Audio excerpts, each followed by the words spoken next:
아침을 뉴스로 깨웁니다. YTN 라디오 김호성의 출발 새아침. 여러분 안녕하십니까. 출발 새아침 김호성입니다. 기성세대는 정치 이슈에 집중하지만 신세대는 문화 이슈에 열광합니다. 정치적 상상력이 가득한 40, 50대 중장년층도 20, 30대 땐 문화 향유층이었습니다. 바로 그런 세대, 지금의 40, 50대가 듣고 즐기고 열광했던 노래에 지금의 20, 30대가 호응하면서 모처럼 세대벽을 허물었습니다. 요즘 인기라는 그룹 퀸의 일대기를 다룬 영화 보헤미안 랩소디의 관람 현장입니다. 본 사람이 또 보고 함께 보는 사람들끼리 We Are The Champion을 떼창하는 모습이 마치 록 콘서트 현장 같습니다.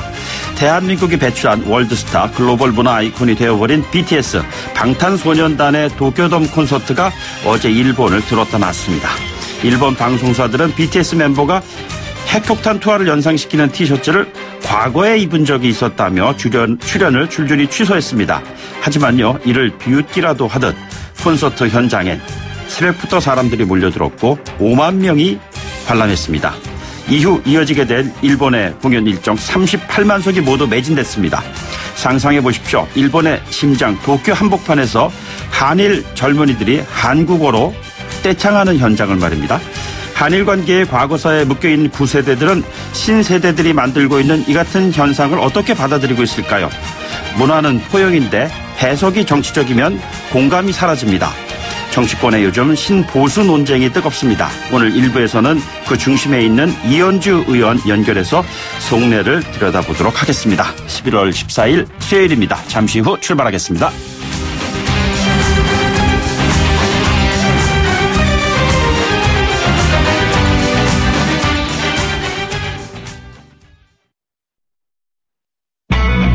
YTN 라디오 김호성의 출발 새아침. 네, 지금까지 들어온 뉴스 오늘 꼭 아시면 좋을 뉴스 정리해 보겠습니다. 시사평론가 이종원 박사 나오셨습니다. 안녕하십니까? 네, 안녕하세요. 예, 지금 북미 관계 여러 가지 잘 풀리지 않는 거 아니냐 뭐 이런 얘기가 많은데 존 볼턴 국가안보회의 보좌관이 발언을 했습니다. 네. 예, 어떤 내용이죠? 이게 지금 관심을 좀 끌고 있는데요. 우리는 북한 인사들에게 대통령이 연초 김정은과 두 번째 정상회담을 할 준비를 하고 있다는 뜻을 내비쳤다. 네네. 우리는 북한에서 어떤 일이 일어나고 있는지에 대해 매우 잘 인식하고 있다. 아, 그렇습니까? 그러니까 이번에 공개된 북한 미사일 시설과 관련해서 네네. 계속 감시하고 있다는 사실을 확인한 거죠. 예. 뭐 이 얘기는 결국 숨겨진 핵시설도 감시 중이다라는 네네. 얘기와 다르지 않습니다. 트럼프 대통령도 트위터에 또 글을 올렸는데요. 이번에 그 뉴욕타임즈 그 미사일 관련한 보도와 관련해서 이걸 속임수를 쓰고 있다는 식으로 보도한 부분은 부정확하다. 가짜뉴스다라고 얘기를 하면서 충분히 인지한 내용이고 새로운 것은 없다라고 언급을 했습니다. 일단 좀 북한을 이번엔 좀 달래야 되겠다라는 생각을 하고 있는 거 아닌가 이렇게 여겨지고요. 네네. 청와대 김의겸 대변인이 어제 이와 관련해서 또 해명을 내놓지 않았습니까? 그런데 이 시설들이 신고 내지 폐기 대상이 아니고 북한이 또 미국을 기만한 적도 없다라고 이제 해명을 하긴 했는데요. 북한을 굳이 이렇게까지 뭐 대변해 줄 이유가 있느냐라고 하는 지적. 네네. 보수 야당 쪽에서 나오고 있는 그런 그 상황이고요. 미국 국무부 쪽에서는 이 탄도미사일 프로그램의 폐기 이 부분도 역시 그 폐기 대상에 포함이 된다라고 또 이번에 또 언급을 했네요. 네네. 네. 이게 어쨌든 그 북미 두 번째 정상회담에 대한 문은 지금 열어놓고 있다는 메시지를 좀 비춰져요. 네, 그렇습니다. 네. 대화 테이블은 어쨌든 열릴 것 같습니다. 그리고 문재인 대통령 국민연금 개정안 이거 요즘에 그 전면 재검토 지시 퇴짜 났다 뭐 이런 얘기로 인해서 그 후속 그 조치가 어떻게 될까 참으로 궁금한데요. 김현명 신임 청와대 사회수석의 구상이 좀 중요할 것이다 이런 얘기가 나오고 있습니다. 예, 그렇습니다. 그래서 이 김현명 이번에 그 사회수석으로 사회수석을 이제 특별히 모신 거 아니냐 네네. 그런 얘기도 나오긴 해요. 또 문재인 대통령의 그 대통령 후보 당시 공약, 그러니까 소득 대체율 50% 이것도 결국 그 기본 그 아이디어는 이 김현명 사회수석의 이제 교수 시절의 얘기 뭔가요? 거기서부터 나온 거다. 뭐 그런 얘기도 좀 있어요. 네네. 일단 뭐 이 보험료율을 1% 정도만 인상하면 이 소득 대체율 50%를 올리는데 문제 없다라고 최근까지도 주장을 해왔거든요. 네네. 아마 문재인 대통령의 그 전면 재검토 지시도 이런 판단을 근거로 한 것으로 보입니다. 네네. 문제는 이 경우에 이제 현재까지 쌓아둔 연금 기금이 있잖아요. 예. 이게 이제 점차 소진될 수밖에 없다는 겁니다. 그렇죠. 예. 그 소진 뒤에는 그러면 어떻게 하느냐? 그해 필요한 연금 액수를 그해 보험료로 걷는 네네. 방식으로 바꾸겠다는 겁니다. 지금 부과하는 거예요? 예. 서유럽 방식이긴 한데 그런데 이 서유럽 국가의 그 상황하고 우리 지금 우리가 앞으로 닥칠 상황하고는 많이 차이가 있다는 겁니다. 네. 그러니까 우리 같은 경우는 초고령화, 초저출산이 지금 진행이 되고 있잖아요. 자, 그런 상황이어서 이 젊은 세대 대비 고령층 인구가 너무 많아서 예. 이게 젊은 층에게 결국은 이제 부담이 간다. 예. 결국 미래 세대에게 부담이 갈 수밖에 없다. 이런 얘기입니다. 네네. 그래서 만약에 이 방식을 택하게 되면 2065년 정도에 이르면 보험료율을 거의 소득의 33%까지 올려야 된다는 거죠. 이게 국민연금제도 발전위원회의 판단이기도 합니다. 네네. 이 방식을 과연 국민이 원할까? 특히 고령층이라고 지금 이야기되는 기성세대가 과연 원할까? 우리 자식 세대, 손자 세대가 그렇게 부담을 해야 된다는 얘기인데 제가 보기엔 별로 찬성할 것 같지는 않습니다만. 그렇죠. 이게 지금 소득 대체율 50%의 보험료율을 1% 올린다는 건데 지난번 알려진 정부안은 보면은 소득 대체율 50%는 보험료율을 13%라는 거가 돼 있었단 말이에요. 그렇습니다. 그러니까 이제 이 김영명 수석 얘기는 현행 9%에서 10%까지만 올리면 된다라고 네네. 보는 거고 지금 이제 이번에 보건복지부가 아마 보고했을 것으로 추정되는 그 인상 요율은 13%. 이렇게 알려지고 있습니다. 예, 적게 내고 많이 받는 건 뭐 누가 그것을 싫다고 하겠습니까마는 그 후유증이 어떻게 될 것인가에 대한 고민이 필요한 부분이 아닌가 싶습니다. 이런 가운데 물가는 정말 참으로 많이 오르는데 그 국민 스낵 새우깡도 오른다고 하네요. 네. 그래서 이제 맥주 마실 때 안주를 뭐로 먹으라는 말이냐 이런 얘기까지 나오고 있습니다. 눈만 뜨면 요즘에 가격 인상 소식이 들리고 네네. 있습니다. 정부가 아예 물가 관리에서 손을 좀 놓은 게 아닌가 싶은데 이거 물가 관리 계속 잘 해야 합니다. 예. 이 농심이 이제 조금 전에 말씀하신 새우깡을 비롯해서 스낵류 19개 브랜드 이게 2년 4개월 만에 이제 인상을 한다라고 하는 건데요. 예. 지금 뭐 최대 9.1%까지 올릴 예정인 것으로 지금 알려지고 있습니다. 네네.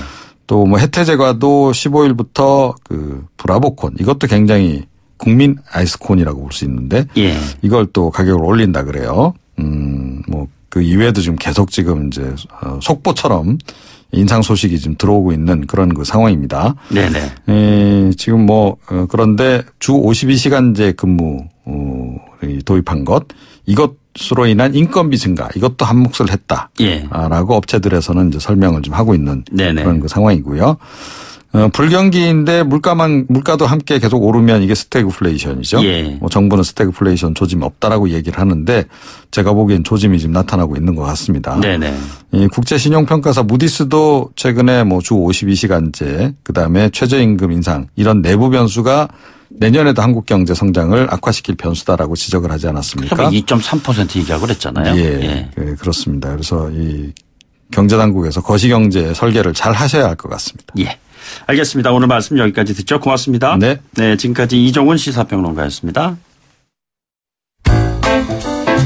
여러분은 지금 FM 94.5MHz로 방송되고 있는 YTN 라디오 김호성의 출발 새 아침을 듣고 계십니다. 의견 주실 분은 짧은 문자 50원, 긴 문자 100원의 이용료가 드는 휴대전화 메시지 샵 0945 우물정 0945번으로 의견 남기실 수 있습니다. 최근 정치권에서 이름이 언급되는 횟수요. 아마 이분이 최고 기록을 갖고 있지 않을까 싶습니다. 바른미래당 이현주 의원입니다. 신보수의 아이콘이다. 뭐 이런 얘기도 지금 많이 나오고 있어요. 한간에서는 바른미래당 탈당한 다음에 한국당 소속으로 부산 영도 가는 거 아니냐. 뭐 이런 얘기 나오고 있습니다만 본인은 그럴 생각 전혀 없다. 이렇게 부인을 하고 있습니다. 직접 얘기 나눠보겠습니다. 의원님 안녕하십니까? 네, 안녕하세요. 예, 이른 아침에 이렇게 출연해 주셔서 감사합니다. 네. 요즘에 본인은 뭐 그럴 생각 전혀 없다고 하는데 뭐 탈당이니 뭐 이런 얘기가 나오고 여러 가지로 곤혹스럽다 이런 말씀하시는데 최근에 어쨌든 의원께 향하는 시선이 굉장히 많이 집중되고 있는 것 같은데 이 같은 관심, 네. 그 배경, 네. 이유가 뭐라고 네. 본인은 스스로 생각하고 계시는지요? 네, 네. 지금 이제 우리 국민들이 볼 때요, 이 문재인 정권의 경제 무능 그리고 안보 불안 이런 것 때문에 밤잠을 못 이루는 국민들이 굉장히 많습니다. 네네. 그래서 이걸 강력하게 견제해달라 이런 외침이 커지고 있는데 사실 이제 야당은 지리멸렬하고 뭐 이중대 역할만 하고 있다든가 아니면 내부 권력 다툼에 그냥 여념이 없어요. 그래서 탄핵 네네. 찬반 이런 거 가지고 소모적 싸움을 몰두하고 있고요. 저는 이런 상황이 거의 조선 후기의 망국적 상황에 가깝다 이렇게 보고요. 나라를 걱정하는 국민들의 목소리를 선명하게 대변을 해야 한다. 그리고 예를 들어서 최근에 어떤 경제 위기 이런 것들은 이미 문재인 정권 초기에 여러 가지 경제 정책에 의해서 최저임금 문제라든가 52시간이라든가 이런 것들이 이미 예견된 것이었고 네네. 그래서 그런 부분들에 대해서 저는 이제 정권 초기부터 좀 욕을 많이 먹으면서 계속 싸워왔거든요. 네네. 그래서 이런 문제들에 대해서 어쨌든 좀 시원하게 대변하는 거 아니냐 뭐 이런 생각들을 많이 하시는 것 같고요. 네네. 그러다 보니까 이제 뭔가 이렇게 지금 보수, 소위 말해서 한국의 우파가 이렇게 지리멸렬한데 이 지리멸렬한 상황 이것이 그냥 계속 지속되면 견제받지 않고 이제 정권이 폭주하는 상황이 오고 이게 국민들한테 피해를 주기 때문에 어떤 역할이 필요하다 또 이런 기대가 좀 있는 것 같습니다. 예. 나는 신보수다 뭐 이렇게 얘기하셨는데요. 이제 여기서 네네. 한 말씀 더 하셔야 될 것 같아요. 신보수는 바로 이것이다. 보시죠. 예. 네, 뭐 저는 이걸 이제 한마디로 하면 저는 이게 뭐 과거의 권위주의 우파를 극복한 그런 자유주의 우파라고 말할 수 있을 것 같고요. 네네. 그래서 무슨 얘기냐 하면 과거의 보수는 뭐 어떻게 보면 시대의 흐름 이런 걸 좀 쫓아가지 못하고 권위주의적인 모습에서 좀 정체가 되어 있었죠. 그 사실은 그것이 과거 시대에는 그런 것이 뭐 어느 정도 통했다고 한다면 지금의 시대가 많이 달라졌고 국민들 수준 또 경제 수준도 높아졌고요. 예. 그래서 이제 진짜 원래 보수라는 것은 사실 자유민주주의와 시장경제 가치를 지키고자 하는 사람들이기 때문에 네네.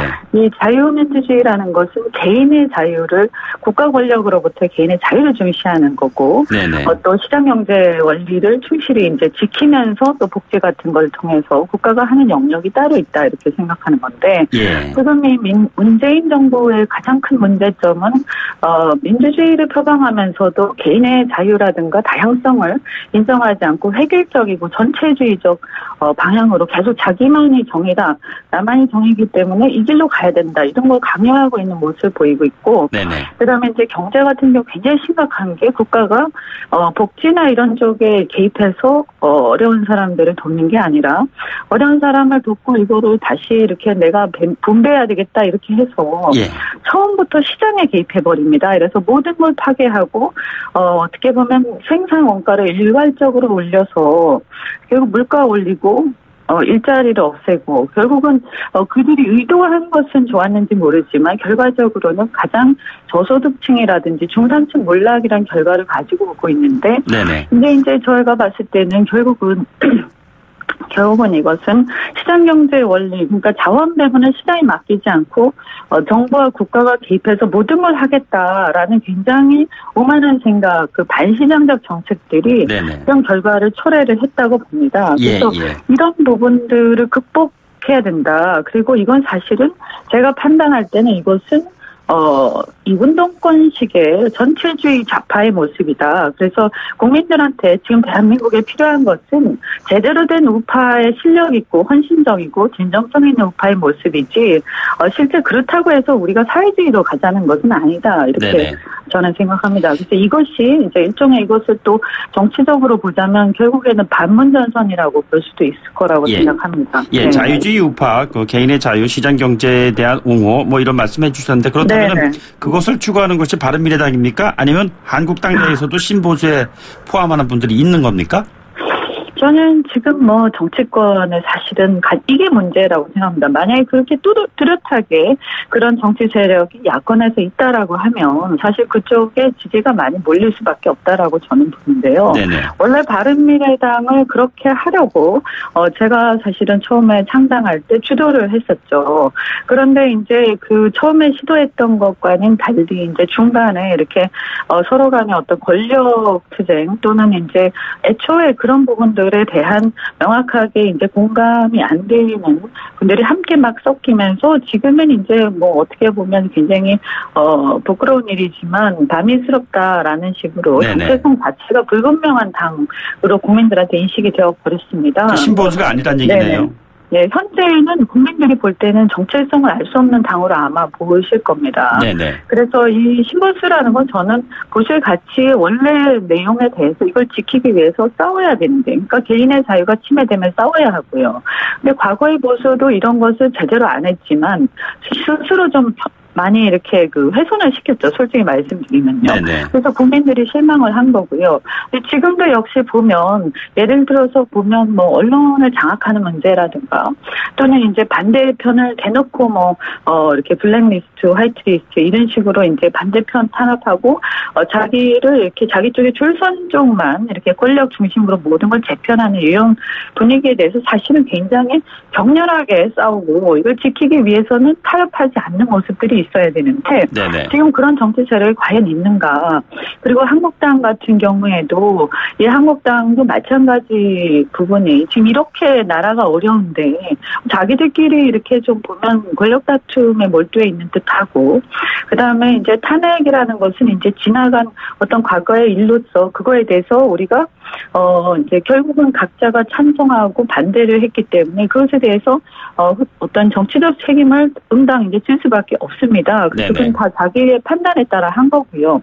그런데 이것을 지금 와서 소모적으로 이걸 가지고 네가 잘했니 내가 잘했니 하고 싸우고 있는데 이런 것을 지켜보는 나라를 걱정하는 많은 국민들이 정말 이제 어떻게 할 수가 없다. 이걸 뭐 정치권을 다 바꿀 수도 없고 그러니까 이런 부분에 대해서 제가 볼 때는 밤잠을 못 주무시면서 발을 동동 구르고 계신다. 지금 정치권이 정신 차리고 대각성하지 않으면 저는 정말 심각한 나라의 위기가 올 것이다. 그래서 야당은 야당답게 지금 문재인 정부가 굉장히 지금 심각한 정책들을 그냥 밀어붙이다가 지금 나라의 위기를 가지고 오고 있고 또 안보 같은 경우에도 사실 뭐 엊그저께 보면 북한의 이 군사 기지에 대해서도 이게 아주 심각한 상황인데도 이거에 대해서 진짜 아니한 얘기를 한다든지 정체성이 불분명하단 말이에요.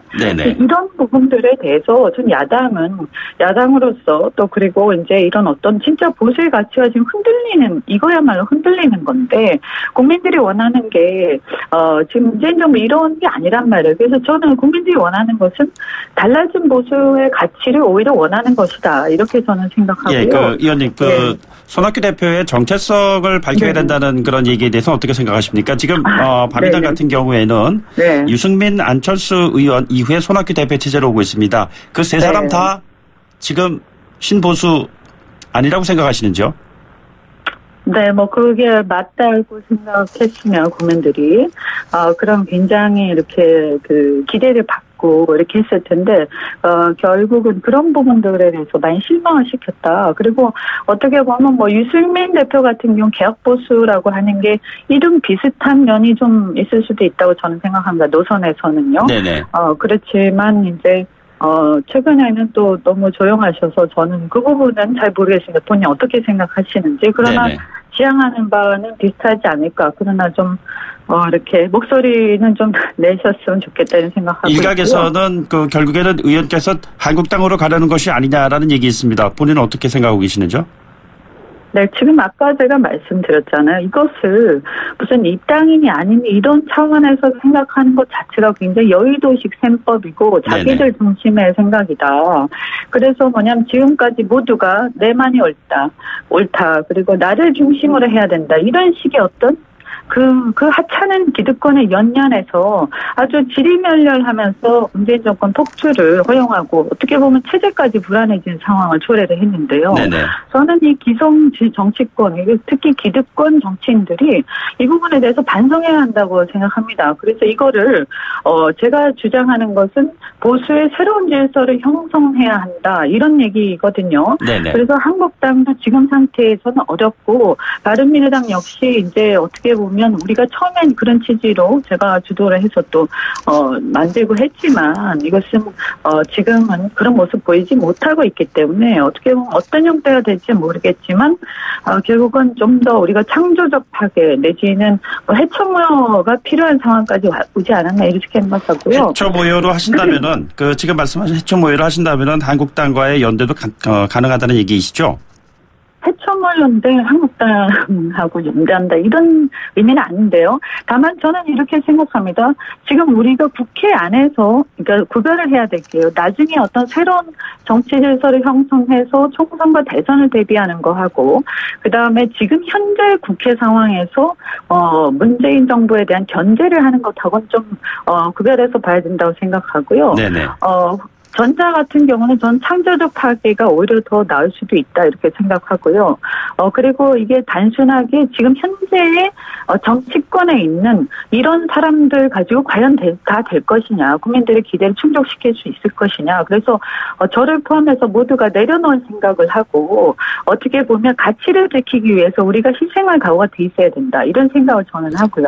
그다음에 후자에 대해서 말씀드리자면 그것은 현재 이제 국회가 방임하고 있는 부분들에 대한 얘기를 하고 있는 거기 때문에 우리가 이런 부분에 있어서는 생각과 뜻 그러니까 이 어떤 가치를 지키고자 하는 뜻이 같다면 한국당뿐만 아니라 어떤 당하고도 힘을 합해서 견제를 확실히 해야 된다. 지금 이 상태로 경제나 이런 것들을 그냥 놔두면 저는 너무너무 이 끔찍한 상황이 내년에 올 수도 있다 이렇게 생각을 합니다. 그러면 의원님 반문 깃발을 좀 올리셨는데요. 우리 사회 전체의 친문보다 반문이 더 많다고 보고 계십니까?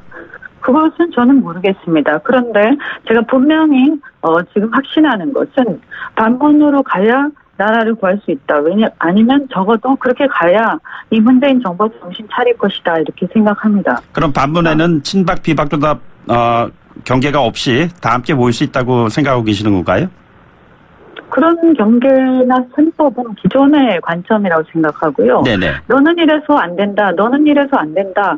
뭐 이렇게 하다 보면 어떻게 도대체 힘을 모아서 우리가 이 난국을 헤쳐갈 수 있냐. 다만 과거에 제가 얘기하던 어떤 그런 금방 말씀드린 그 신보수의 어떤 정신이 있잖아요. 예. 그런 정신에 대해서 이렇게 뭔가 이렇게 좀 이렇게 제대로 그것을 오히려 훼손시켰다든지 네네. 이런 게 있다면 좀 스스로 저는 자기 고백 같은 것과 내려놓기가 필요하다. 네네. 그래서 국민들한테 솔직하게 얘기하고 그것에 대해서 이렇게 본인이 이제 솔직하게 고백하고 또 각자가 이렇게 내려놓는 모습을 보였을 때 국민들의 감동과 이제 공감대를 이끌어낼 수 있을 것이다. 손학규 대표는 지금 잘 못하고 있다고 생각하십니까? 네. 그 부분에 대해서는 제가 어저께 얘기했던 저는 반문인데 손 대표는 친문이냐 이렇게 제가 물어봤죠. 네네. 친문이냐 반문이냐. 그리고 이제 우리 당이 야당인데 그리고 야당의 역할을 강력하게 해야 한다고 생각하고 만들었는데 야당이냐 여당이냐 묻고 싶습니다. 네네. 그렇다면 네. 잘못하고 계신다고 있는 얘기인가요? 그것은 국민들이 평가를 하겠죠. 네. 보수는 권위주의고 진보는 전체주의다 이렇게 어느 석상에서 말씀을 하시던데요. 신보수는 네. 바로 그 두 가지 상황을 뛰어넘는 그런 가치라고 보고 계시는 건가요? 네, 그렇게 돼야 되겠죠. 그리고 국민들이 바랬던 것은 계속 그런 것이었다라고 생각합니다. 알겠습니다. 오늘 아침 네네. 말씀 여기까지 드리죠. 고맙습니다.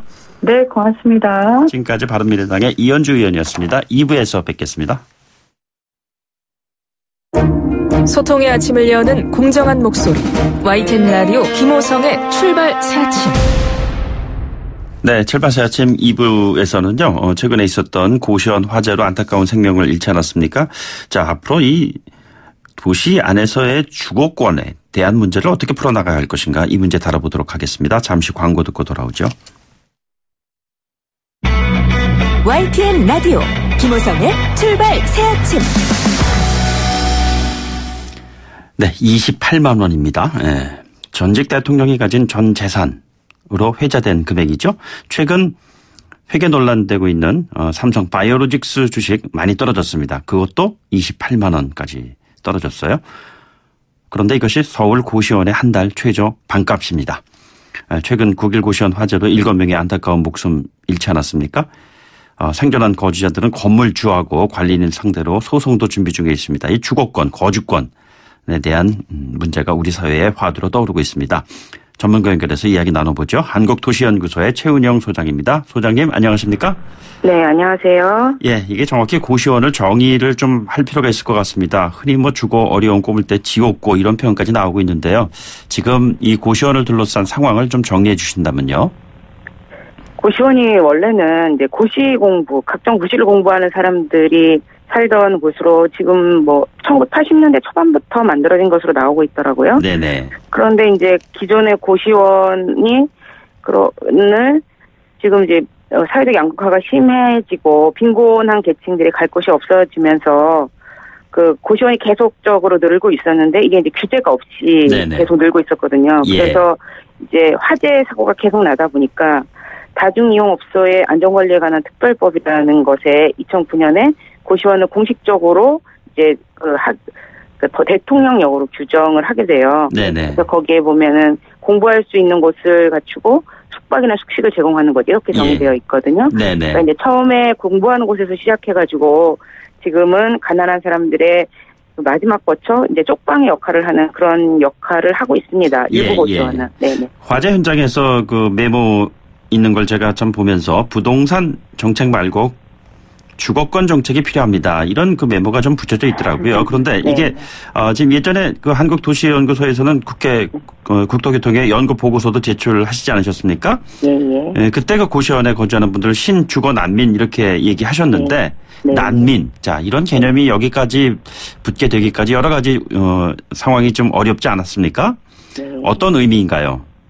사실은 가장 기본적인 요번에 그 화재 사고에서도 보셨지만 생명권까지도 담보로 이렇게 열악한 환경에 살고 계시는 상황이 발생하고 있잖아요. 네네. 그런데 이제 신주거 난민이라고 부른 건 이제 특히 비가시적인 빈곤이라고 저희는 보고 있어요. 네네. 예전에는 판자촌과 같이 눈에 보였고 그것에 관해서 정책을 만드는 것이 이제 당연했고 사회적 관심도 많았다면 지금은 이제 고시원처럼 사실 지금 9.1 고시원이 있는 위치가 딱 청계천 판잣집이 있던 위치거든요. 예. 그곳에 과거에는 판잣집이 보였는데 지금은 보이지 않고 그러다 보니까 사회적인 관심도 떨어지고 정책적 관심도 떨어지면서 이것에 관한 대책은 굉장히 안전의 사각지대이고 사실 고시원이 저렴한 것도 아니거든요. 네네. 그런 측면에서의 규제가 전혀 없이 규제의 사각지대에 놓이고 있는 상황이죠. 저렴한 것도 아니다 이런 말씀을 하셨는데 지금 평균 소득이 고시원에 거주하는 분들 181만 원 뭐 이런 얘기 나오고 예. 그분들이 134만 원 이하로 떨어지면 고시원에서 여관으로 옮겨간다 이런 조사가 있다고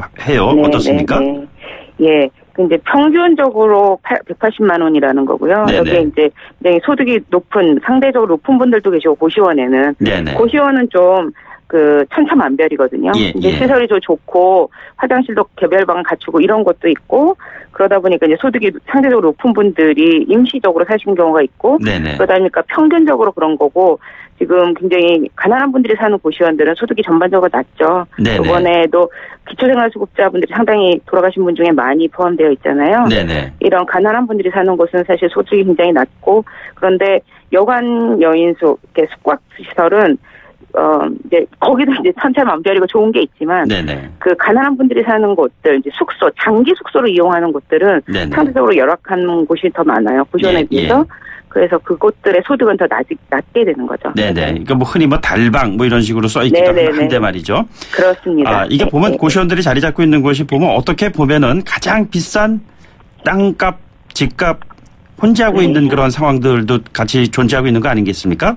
흔히들 뭐 요즘 도시 재개발해서 젠트리피케이션 이런 얘기도 나오고 있는데요. 이게 지금 도시 공간을 어떻게 개발을 해야지 지금 고시원과 같은 부정적인 어떤 사례들이 줄어들 수 있을까? 이런 질문에 대한 답변은 어떻게 좀 갖고 계시는지요? 그러니까 우리 사회가 사실은 가난한 사람들이 어디에 사는지에 대한 관심 없이 전면 철거 방식의 재개발 재건축 미지의 개발을 펼쳐왔잖아요. 네네. 그러다 보니까 가난이 없어지는 건 아니니까 가난한 분들이 갈 곳이 없어지니까 지옥고, 지하, 옥탑, 고시원으로 이제 숨게 되는 그런 상황이 되는 것이잖아요. 예, 예. 그래서 이분들에 대한 뭐 이제 개발 사업 시에 공공임대주택 확충의 의무라든가 이런 것들이 훨씬 더 지금보다 강화되어야 할 것이라고 생각돼요. 일본 같은 경우도 보면은 우리보다는 훨씬 더 소득이 높다고 하지만 집값은 여전히 비싸고 거주 공간도 굉장히 비좁다고 하잖아요. 자, 우리 같은 경우에는 이 같은 경우를 참고해서 뭐가 좀 개선 방안 같은 것이 마련될 수 있을까요? 네, 저희가 동경이나 파리보다도 이제 집값이 높아진 상황이에요. 네네. 우리가 동경이 집값이 더 높다고 한 것도 옛날 얘기고, 예. 사실 저희가 그 동경이나 파리보다도 전반적으로 보면 집값이 상당히 높아진 상황이고, 그리고 최소한의 규제는 하고 있죠. 일본은 그 면적이 가난한 사람들이 사는 곳에 15제곱미터 이하로는 살 수 없게 하거든요. 네네. 그리고 이렇게 주기적으로 화재로 인해서 사망사고가 발생하는데 규제를 가지고 있지 않은 나라는 저는 우리나라가 유일한 것으로 알고 있어요. 예, 예. 그 영국의 스코틀랜드에서 학생 2명이 지하에서 그러니까 고시원과 비슷한 곳에서 사망사고가 나면서 그 뒤로 영국은 굉장히 강한 규제 정책을 도입했거든요. 네네. 그러니까 라이센스를 가져야 이런 5명 이상만 돼도 라이센스를 가져야 운영할 수 있고 안전이라든가 뭐 그 건강과 관련되는 위생 이런 것들에 관련해서 굉장히 강한 규제를 가지고 있어요. 이게 사람의 살 권리를 기준으로 해서 판단하는 것이 아니라 부동산, 집 이것은 곧 돈이다 이런 인식이 자리 잡고 있는 한 지금 그 도심 한복판에 있는 고시원에 지난번 화재와 같은 사례는 또다시 발생하지 않을 수 없다. 뭐 이런 지적이 있습니다. 어떻게 보고 계세요? 네, 그렇죠. 사실 불이라는 건 그 어떤 기준에 의해서 나는 게 아니잖아요, 화재는. 네네. 근데 지금 우리는 기존에 영업했던 거는 그냥 일단 두고 앞으로 할 것부터 하자 이렇게 된단 말이에요. 네네. 그러면서 자꾸 사고가 과거에 규제의 사각지대에 놓였던 곳에서 발생하고 있잖아요. 네네. 그래서 그 부분 지금 법을 만들 때 그렇게 만들었어요. 2009년에 예. 법을 개정할 때 그렇게 만들었기 때문에 그러니까 지금부터 규제다. 과거의 것은 일단 인정 이렇게 됐거든요. 네네. 그 부분을 고쳐야 될 것이라고 생각해요. 신거주 난민들에게 직접적으로 도움이 될 수 있는 복지 정책 같은 것은 어떤 걸 생각할 수가 있습니까? 주거 취약계층 주거 지원 사업이라는 게 있었습니다. 예. 예, 그건 고시원 같은 주택이 아닌 곳에 3개월 이상 거주하면 네네. 그 대상이 되는 것이고요. 굉장히 적은 보증금으로 공공임대주택, 매입임대주택이나 전세임대주택으로 이동하는 제도거든요. 예. 근데 그걸 지금 정부에서 굉장히 확대한다라는 계획을 밝혔기 때문에 고시원에 살고 계신 일정 소득 이하, 그 2017년 기준으로 한 244만 원 이하가 되시는 분들은 네네. 정책 대상이 되실 수 있거든요. 그래서 알아보시고 인근에 있는 읍면동 사무소에 가시면 정책 대상이 되실 수 있는지를 더 정확하게 알아보실 수 있을 거라고 생각합니다. 예, 신거주 난민들과 지금 정부가 한창 추진하고 있는 소득주도 성장과의 연결 고리는 있습니까? 지금 이곳에 이렇게 가난한 고시원에 사는 분들은 사실은 그 일자리보다는 네네. 일자리로 인한 소득보다는 복지 측면에 접근하셔야 되는 분들이 더 많은 것 같아요. 그러니까 네네. 노인들, 고령층, 이제 근로 능력이 없는 분들이 많고, 예. 그다음에 청년층이 많이 살거든요. 네네. 그 50% 정도가 20대 청년들인데 고시원에 살고 있는 사람들의 네네. 그분들은 지금 취업 준비나 학업 중이거든요. 예. 그러니까 그런 것들이 일자리랑 직접적으로 연관이라기보다는 긴급하게 어떤 복지적인 접근이 더 필요한 그런 사람들이라고 판단이 됩니다. 앞서 제가 말씀드렸습니다만 그 생존한 거주자들이 건물주 관리인 상대로 소송도 준비하고 있고 그렇다고 하는데요. 지금 안전 문제와 관련해서 앞으로 이 같은 문제를 어떻게 좀 풀어나가야 한다고 보고 계시는지요? 네, 안전 문제와 관련해서 기존 고시원에 대한 규제가 반드시 강화되어야 한다고 생각합니다. 네네. 그러니까 지금은 2009년 7월 8일 이전의 것들은 스프링클러가 의무 규제가 되어 있지 않거든요. 예. 그래서 그런 것들이 그 규제에 들어올 수 있고 도록 이제 지원과 그다음에 규제가 강화되어야 하는 방향으로 정책이 가야 될 것이라고 생각합니다. 예.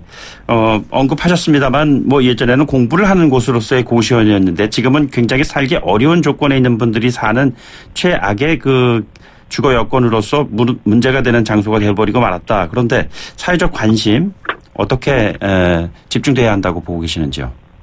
지금 사실 고시원은 우리나라의 민간 임대주택에 대한 것을 정부가 방치하고 있는 상황에서 발생하는 거거든요. 그러니까 민간 임대주택은 임대료도 규제하지 않고 예. 그리고 어떤 열악한 환경이든 그냥 사실상 방치하고 있는 상황인데요. 예. 이 부분에 관해서 정부가 규제를 시작해야 된다고 생각합니다. 네네.